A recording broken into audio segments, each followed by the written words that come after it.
Hello everybody, welcome back again to Introduction to Language and Linguistics. In today's chapter, we are going to study chapter 3, Phonetics.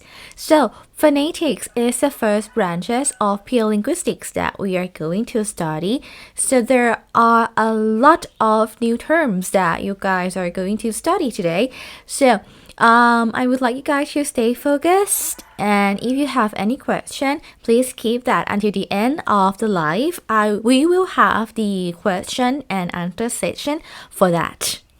So let's have a look at the definition of phonetics. What is phonetics actually? So as I mentioned, phonetics is one of the subjects in the pure linguistics. So in phonetics, we study about the aspect of speech sounds. We focus on how sounds are produced. As in your book, it written in the terms as inventory or articulation. So whenever you see the word inventory or articulation, please note that refer to how sounds are made, the production of sound. And in phonetics, we also study about how sounds are transmitted, when we make sound, the sounds are made already. How can we transmit? How can we send it through the air? And then when we talk about the sending process, we also talk about the process of how sounds are perceived into our ears. So, basically, we start from the very beginning of the speech sounds, how sounds are produced like this, and how sounds are transferred, and then how we perceive the sound from our ears. So in page 41, you will see that there are 3 branches of phonetics, which are the first one, articulatory phonetics, the second one, acoustic phonetics, and the last one is auditory phonetics. In today, we are going to cover 3 branches. So let's have a brief overview first, an overview of each branch first. So, in articulatory phonetics, we will have a look at how sounds are made, how we made the sound. And in acoustic phonetics, we are going to look at how sounds are transmitted, how we send the sound. And in the last branch, which is auditory phonetics, in auditory phonetics, we study how sounds are perceived, how we receive the sound through our ears. So let's have a look at the first branch, articulatory phonetics.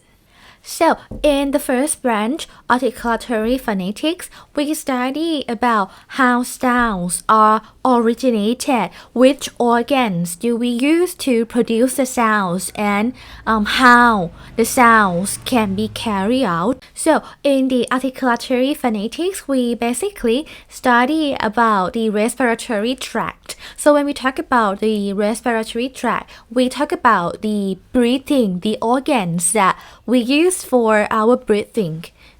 So we try to locate precisely in which position that we use the organs to generate sounds. So to sum up again, in articulatory phonetics, we study the way we use the vocal organs to produce speech sounds. So the vocal organs can be called another name, articulators.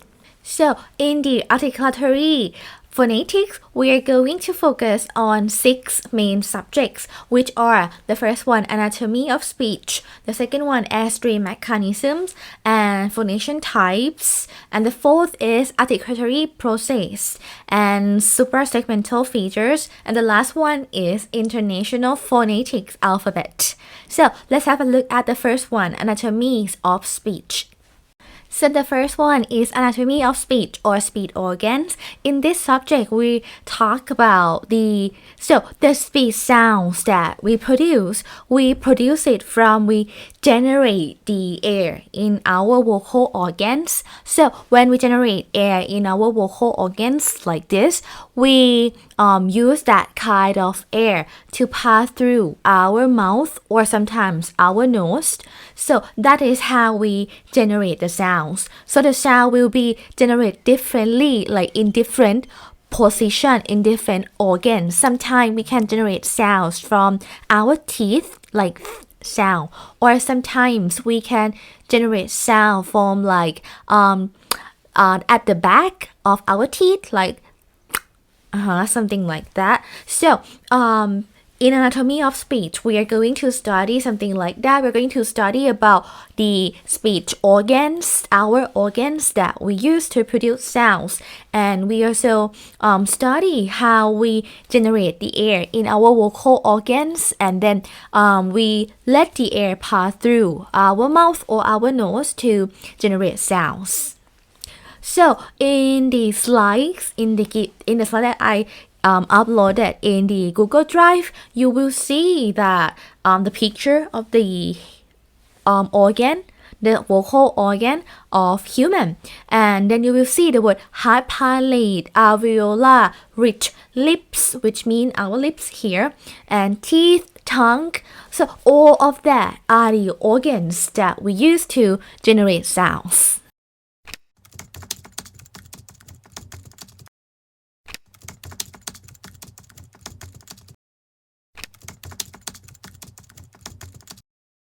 The video that show you here, I will show you the speech organs, the important speech organs that we use in the phonetics. So here is the human body. So when we have, so the speech organ will around in the upper part of human body. Here is the upper part. So if we take the muscular out and take the skeleton out, so we will clearly see the nasal cavity. So here is the nasal cavity. And the lower part here, we call it oral cavity. So in the oral cavity, let me put the skeleton back. So behind the front teeth, we call it alveolar ridge, and then behind the front teeth, front upper teeth, we call it alveolar ridge. So you can touch it you can use your tongue to touch it. And next to the alveolar ridge, we call it hard palate. So the hard palate is around here, and next to the hard palate, the hard palate is the yellow brown highlight part here, and next to the hard palate we have velum. So velum is like the very back part of our oral cavity.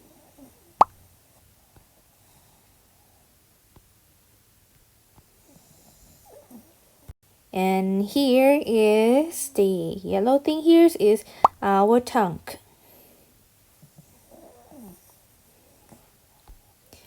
And when we have full body, here is our lips. We have upper lip and lower lip. Oh, and I forgot to tell you one thing here. Behind the velum, here, little phrase here, we call it this one. This one, we call it uvula. Apart from our oral cavity, we will have the glottis. So inside the rollings, we have vocal folds, or sometimes we call it vocal cords here. So these two lines here, we can like it can be pulled apart or it can be like pulled closer to produce different phonation, different phones. So this is where voice sound, when we talk the sound like b, k, or z, that, so the vibration that we have inside our throat come from here. So the two lines here can be like pull apart and pull closer to each other. So this is how it looks.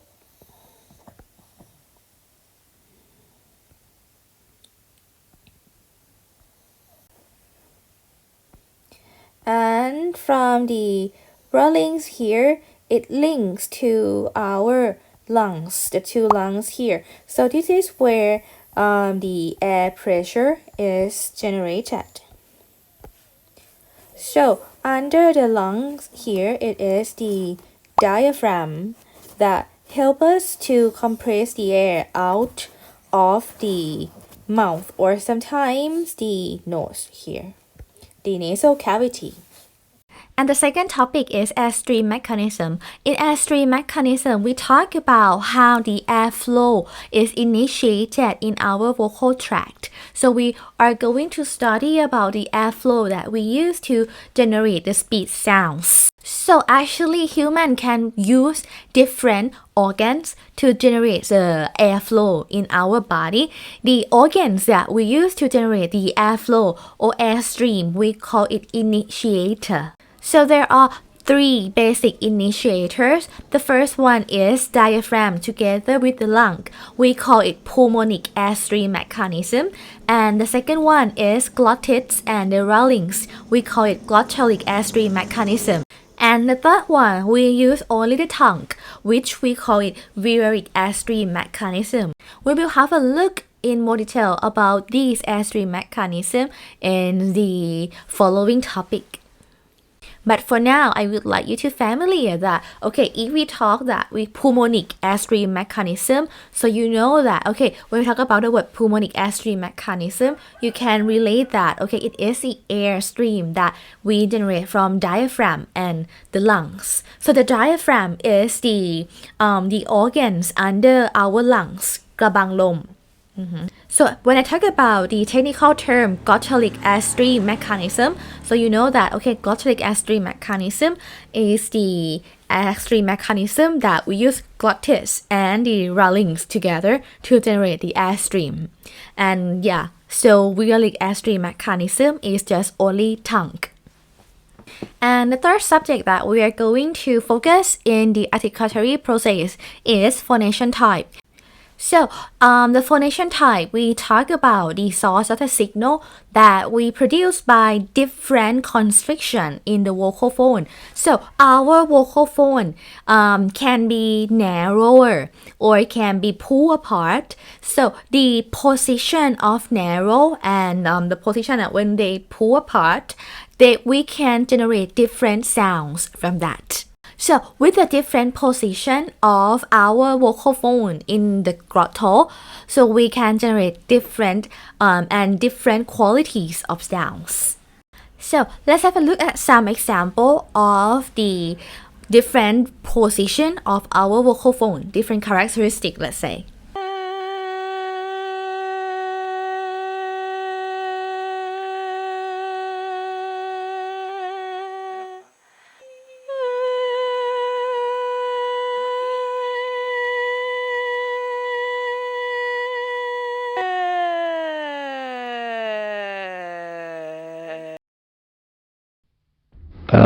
First 10 seconds of voiceless S.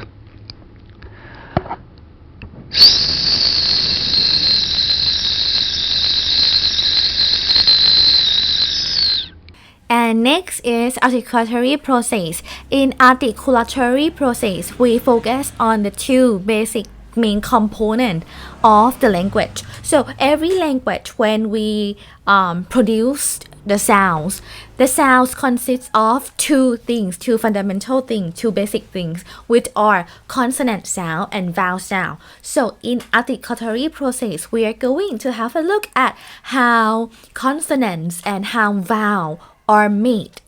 And And the next topic is suprasegmental features. In suprasegmental features, the previous topic that I talked about is articulatory process, right? I talked that in the speech sound we have two main components, which are the consonant sound and the vowel sounds. So the consonant sound and the vowel sounds can be combined together to form the word. And then we have like the sound of the word, and the word can be like combined together to form the phrase, the clause, or the biggest one is the sentences. So, but when we produce a sound, when the actual speech like this, there are other factors in our pronunciation, other aspect apart from consonants and vowel. For example, we can use different tones to produce the speech sound, or different tone, or we can use different stress to produce the word. So the factors like that can affect the meaning of what we say. So let's have a look at the suprasegmental. So suprasegmental feature will talk about other factors apart from consonant and vowel sound that can affect our speech meaning.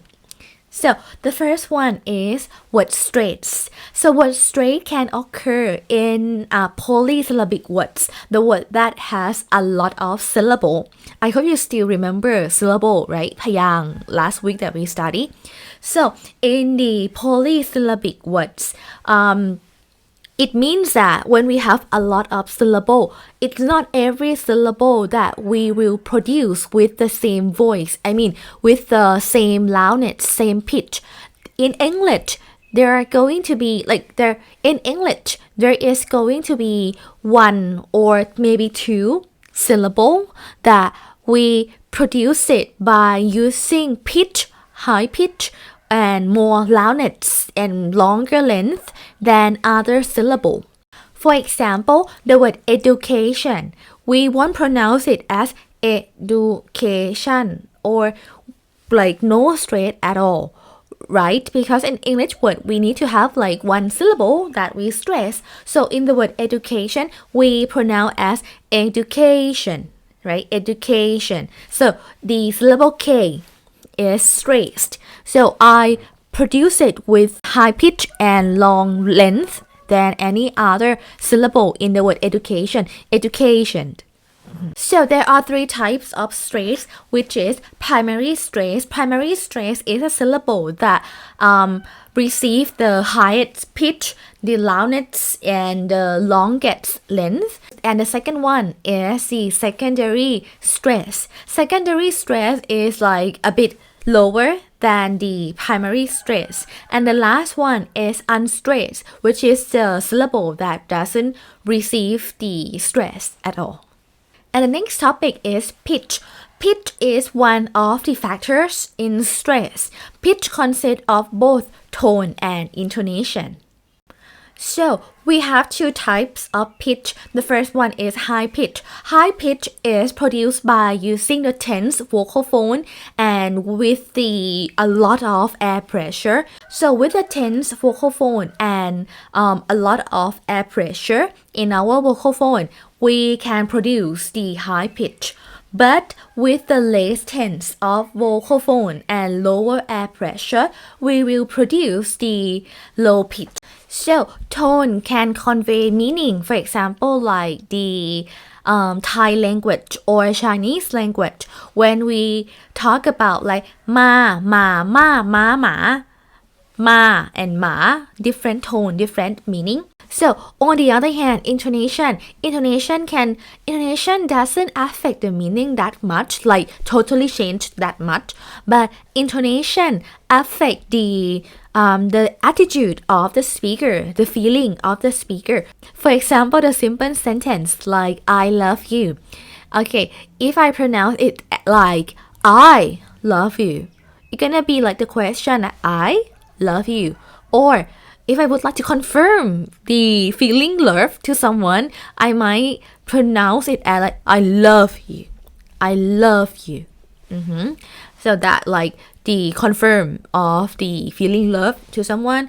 Or if I question that it is you that I love, I might have the high intonation at the end, like I love you, I love you, do I love you? That's a question, different intonation. So next is length. So length, in language, some vowel or some consonant, we will pronounce it longer than any other sounds in any other vowel or consonants in that language. So the length or the longer vowel will be noted as the IPA style colon, like this. And in some language, for example, English, the longer vowel will affect in the different meaning of the words. For example, in English language, this, the short vowel, and these, the longer vowel. So this and these, different meaning. Because this short vowel, but if we change it to the longer vowel, we're gonna have these. And like different meaning from that. Or the word fit, the short vowel, and then we have the word feet, different meaning, totally different meaning with the longer vowel.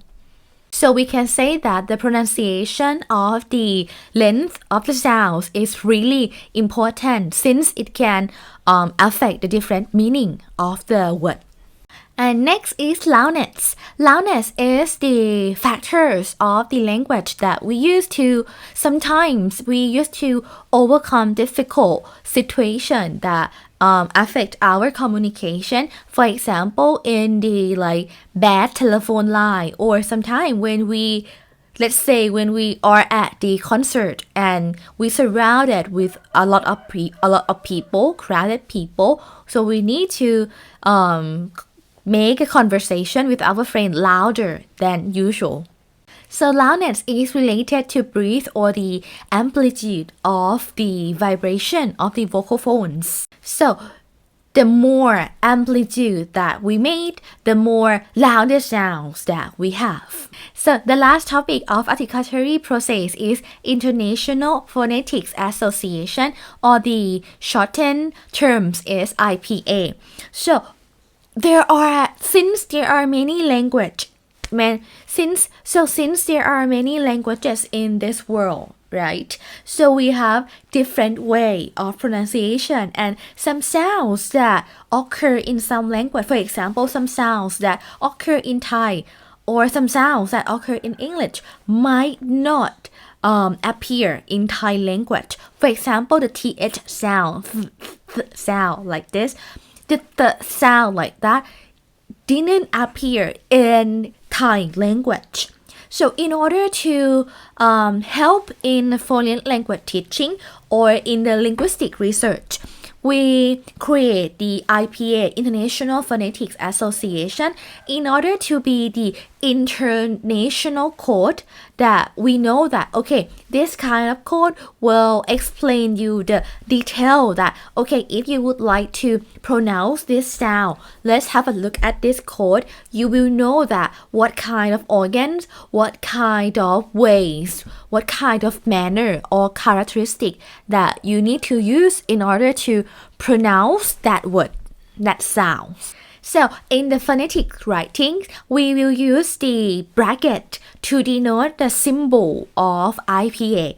So don't be sad that this week we will not study about IPA, but don't be sad, guys. But next week we are going to have a look at IPA for sure. So my suggestion is that I would like you guys to familiar with the table, the IPA table. So IPA, we are going to study English IPA. So you can have a look at page 61, the consonant first, the IPA for consonant first, and in page 65 you will see the IPA for the vowel. So it would be good for you and really help you a lot next week if you kind of have a look at the table, have a familiar with the symbol in that table first. So before we go to another topic, the second branch of phonetics, I would like to give you guys a break for 5 minutes. So in this 5 minutes, feel free to recap what I just taught you. So, and prepare for the second branches of phonetics, which is acoustic phonetics. So, let's have a break for 5 minutes, and if you have questions, feel free to type it down. I will comment and answer you guys. Okay, let's come back from the break. So before the break, we talk about the articulatory phonetics, which is the study about how sounds are made.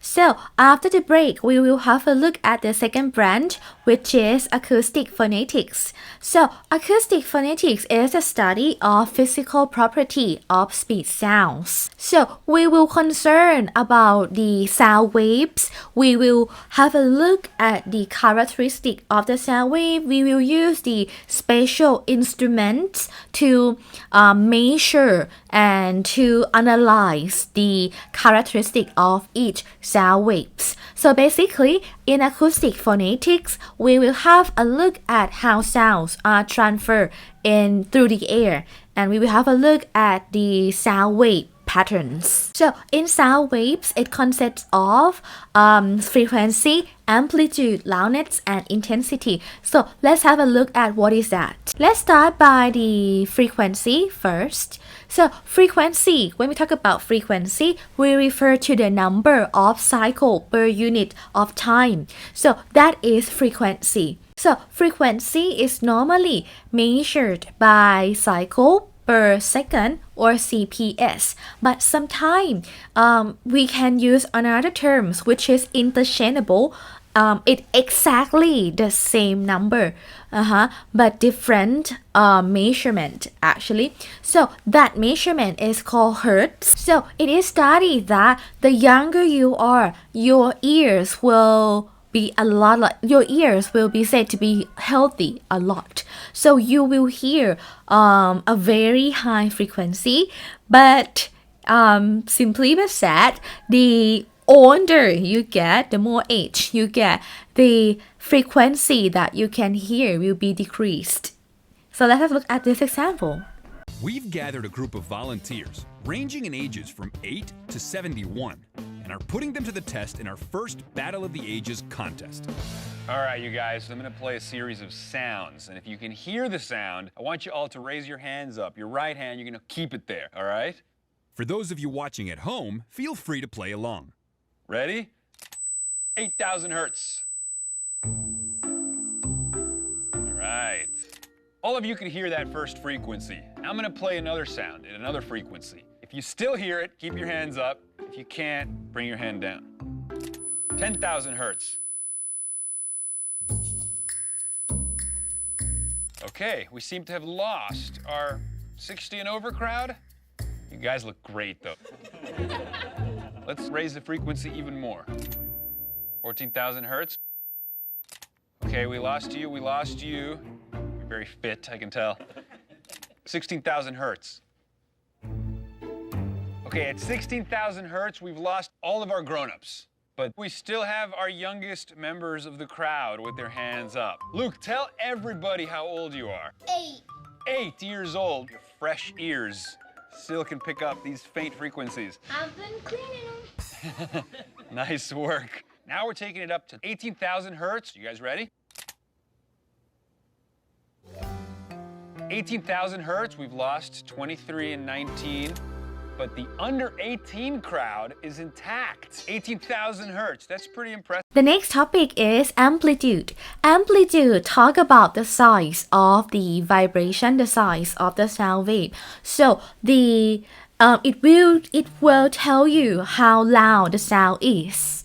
And the next topic is amplitude. So amplitude, we will talk about the size of the vibration, the size of the sound wave, the vibration.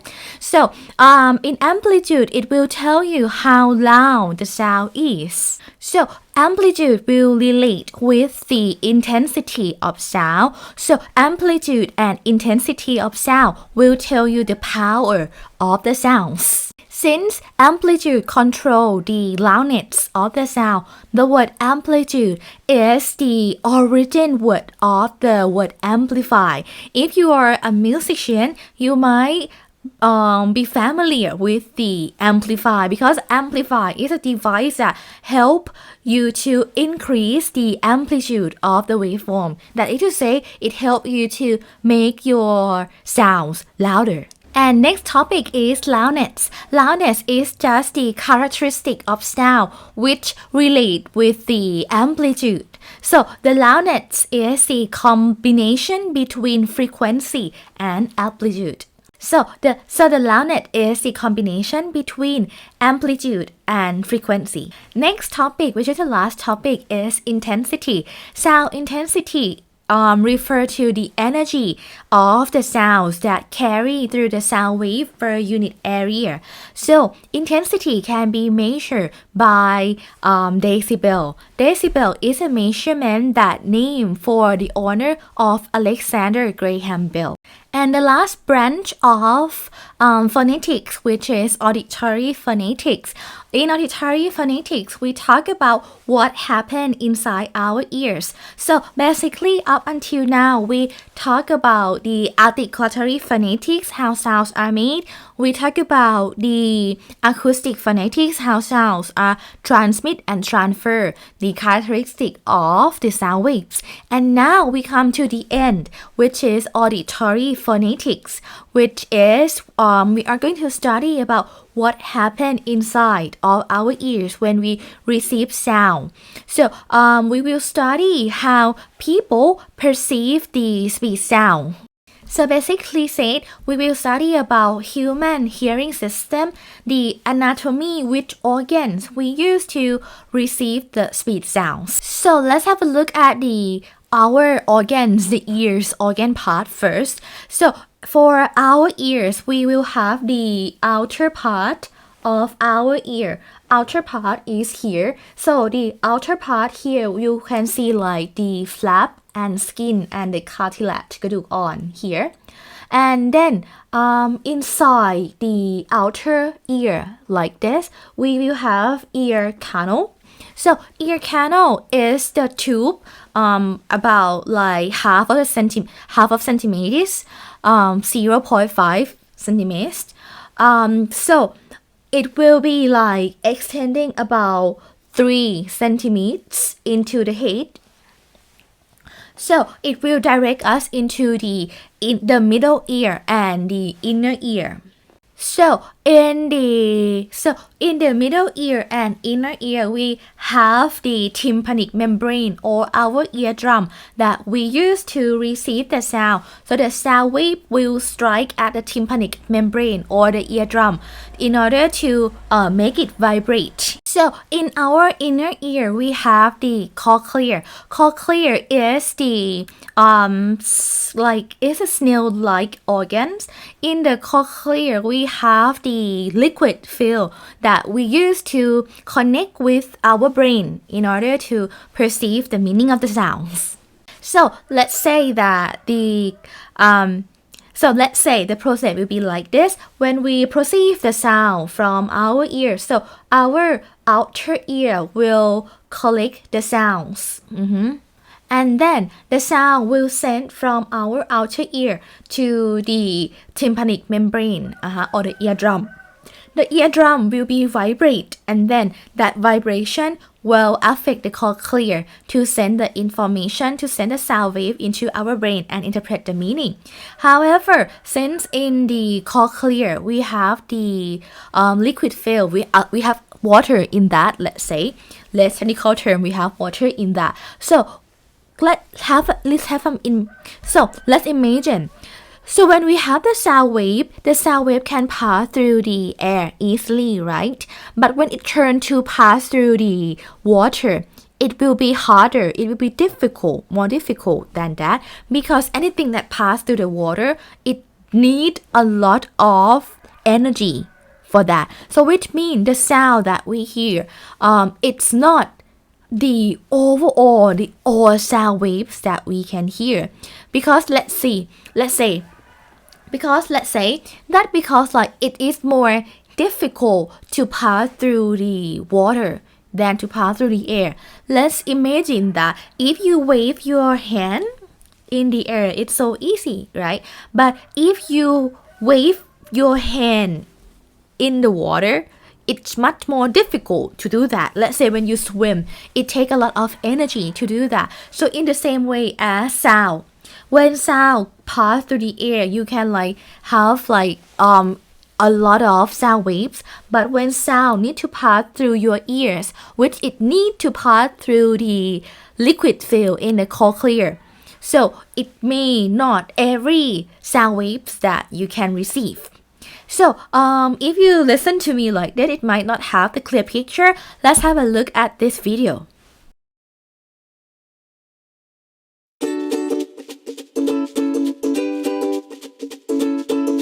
Have you ever wondered how sounds make their way from the source all the way to your brain?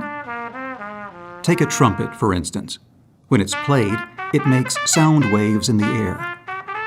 The outer ear catches the waves, which then travel through a narrow passageway called the ear canal. The sound waves reach the eardrum, which is a membrane roughly half the size of a dime. They make the eardrum vibrate, which in turn vibrates 3 tiny bones called the malleus, incus, and stapes.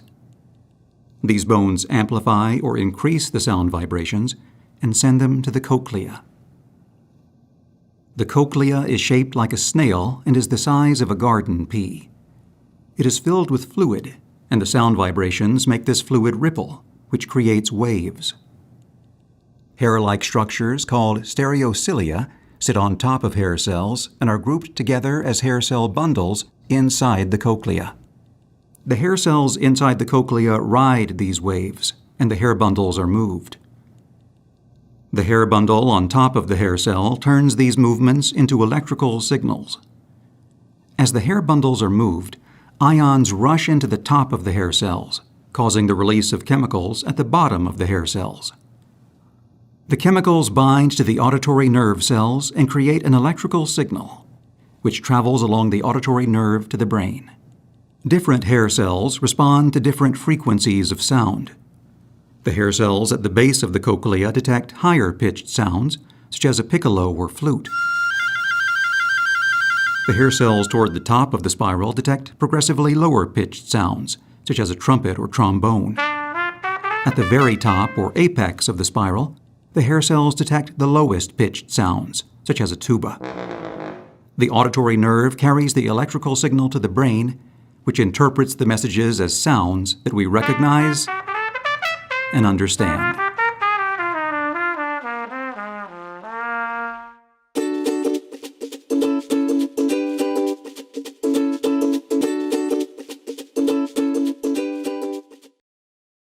So that's the video. As you can see that the sound wave will pass through the our outer ear into our middle ear and hit the tympanic membrane.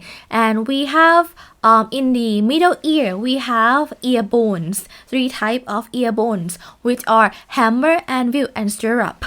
So that kind of ear bone will link with the cochlea to send the vibration of the sound waves into that. So in the cochlea, we have like about 12,000 nerve cells in order to interpret the meaning and connect with our brain. So nerve cell it connects with our brain, and our brain interpret the meaning of the sound waves. So that is the acoustic phonetics, how we perceive the sounds.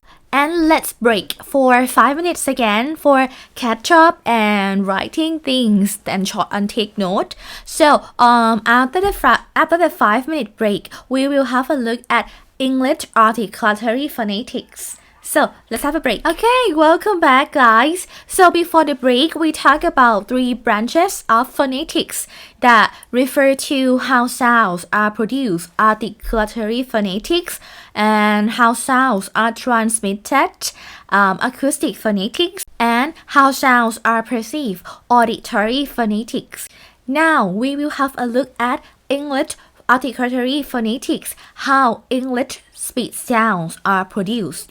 So we have we basically talk about the speech production processes in English language. So we have 4 processes, which are the first one, airstream process, the second one, phonation process, the third one, oral nasal process, and the last one is articulatory process. So, in this week, we will study the process 1, 2, and 3. But for articulatory process, we will leave it for next week. Okay, so let's have a look at the first process, the airstream mechanism. So the airstream mechanism, actually this process, we talked about it in the articulatory phonetics already. So airstream mechanism, we talk about air pressure that we use to generate the speech sound. So it can be classified according to the source of the air pressure. So when we generate the air pressure, the air can be flow in our body in two directions. The first one is egressive. Egressive is when the air flow out of our mouth or in the process of exhalation หายใจออก so that is egressive. But when the air flow inside our mouth, we call it ingressive, like its name in. So my question is, do you think that Thai language is egressive language or ingressive language? If it is egressive language, it means that we use the air to flow out of our mouth. But if it is ingressive process, it means that when we speak, we inhale the air inside our body. So let's send your answer now. So the answer is Thai language is egressive because when we pronounce, we exhale the air out, right? So let's say if we pronounce and then we inhale the air in. For example, the word ฉันกินข้าวแล้ว it's gonna be like ฉันกินไม่ได้อะฉันwe exhale the air out ฉันกินข้าวแล้ว you can like practice on your own like ฉันกินข้าวแล้ว you use your hand like this to cover the mouth ฉันกินข้าวแล้ว and then you will feel the air in that. So that is egressive. You exhale the air out. So what I just talked about is how the air flow in our body. Next, let's move to the three sources of air pressure. So as I mentioned, airstream mechanism, we talk about different source of airstream mechanism, different source of air pressure. So we have three types of source. The first one is pulmonic airstream mechanism. Whenever we have the word pulmonic, it means that it's about lungs. So pulmonic airstream mechanism is that when the lung is filled with the air, then the organs, the lungs will be compressed. The air, and then we will use the diaphragm to help us to compress the air out. So pulmonic airstream mechanism is the mechanism that we fill the air inside our lung, and then we will use the diaphragm to compress the air out. So that is the pulmonic airstream mechanism. So basically, pulmonic airstream mechanism is the egressive sound. So we call it pulmonic egressive sound. It can be found in all human language. It's very normal. All human language use the pulmonic egressive sound. So for example, English and Thai, we also use pulmonic egressive sound. Next is viraric airstream mechanism. So viraric airstream is generated by closing the oral tract at the back, and then you raise the back of the tongue against the velum, and then you closing it at the front with the tongue tip, or sometimes you braid or the lips, and then you pulling down the center of the tongue here.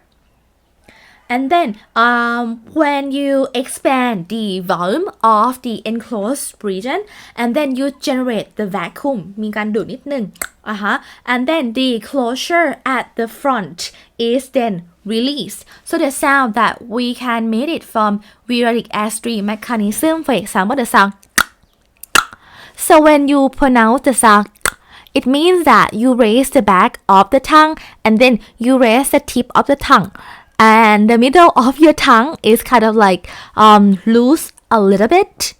And then there's gonna be like some vacuum in that มันจะดูดนิดนึงนะก็เนี่ยลองทำดู let's try when you do it like that, when you do it slowly, you will have a feeling that it's gonna be like some vacuum in your mouth. So that is variolic sound. So let's see the example of variolic airstream mechanism, the sound that use variolic airstream mechanism.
And the last one is glottalic airstream mechanism. Glottalic airstream mechanism, we have the air pressure at the glottal. So we do it by closing the oral tract at the glottis and then we jamming the vocal phone together in order to generate the air pressure for the glottalic sound. So basically, glottalic airstream mechanism, the organs that we use the vocal phone jam together. And the next is phonation process or the glottal states. So phonation process or the glottal state, we talk about the different position of the glottal. Since our glottal, we have the vocal phone, the two lines here. So that two lines can be positioned in different ways. So it means that we can have different qualities of sound from that.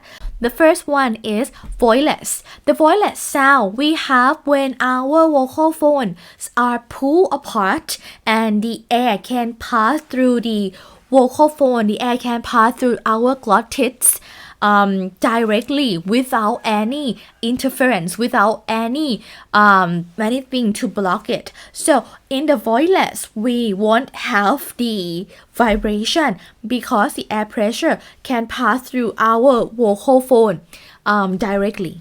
And the second one is voice sound. Voice sound is when our vocal folds are brought together. So when the air pressure is going to pass through the vocal fold, it's really hard for that.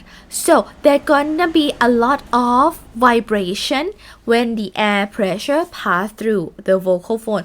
Let's say this is our vocal fold. So when the air pressure is going to pass through, it's going to be difficult and it's going to be like a lot of vibration in that. And next is whisper. Whisper is voiceless sound, but the surprise thing is that even though it is voiceless sound, the vocal folds are pulled together, narrow down just the front part, but left some like space in the back. So in the space at the back is where the sound pass through. So the whisper sound is voiceless because like at the back of our vocal phone, it still like have some space for the air to pass through directly without any force. And the next one is the murmur sound or the breathy voice. The murmur sound is the voice sound, but the murmur sound, don't be confused. The murmur sound is a sound that the vocal phone doesn't pull close together, but we have like some space like this, like equal line like this. And when the sound are passed through, it still pass through like difficultly. So it is the air, so it is the voice sound. However, the murmur sound or the breathy effect, we cannot find it in English language, but we can find it in like the borrow word. And the last topic that we are going to talk today is oral nasal process.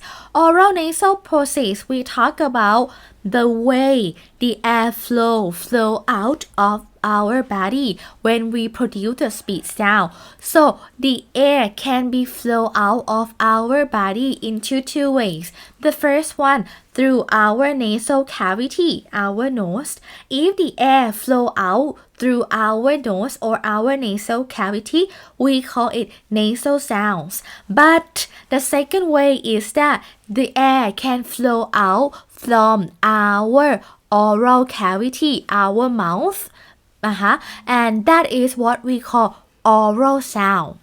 So the majority of human speech sound, we can find it in the oral. Only a few of language that we can find it in nasal sound. Even though in English, normally like the most percentage of the sound fall into the oral sound. We can have nasal sound in some sound. For example, m, n, ng. So that's all for this unit 3 phonetics today. So I will leave the fourth section, the articulatory process, the consonant, the segmental feature for consonant and the segmental feature for vowel. Leave it for next week. I would like you guys to read the page 56 until page, let me see, until a lot 56 until page 67. Please guys, please read it first, so you will at least you will familiar with the terms first, so when you come to the teaching class you will not shocked with the terms. Okay, so now we will move to question and answer session. If you have any question, I will clarify it for you now.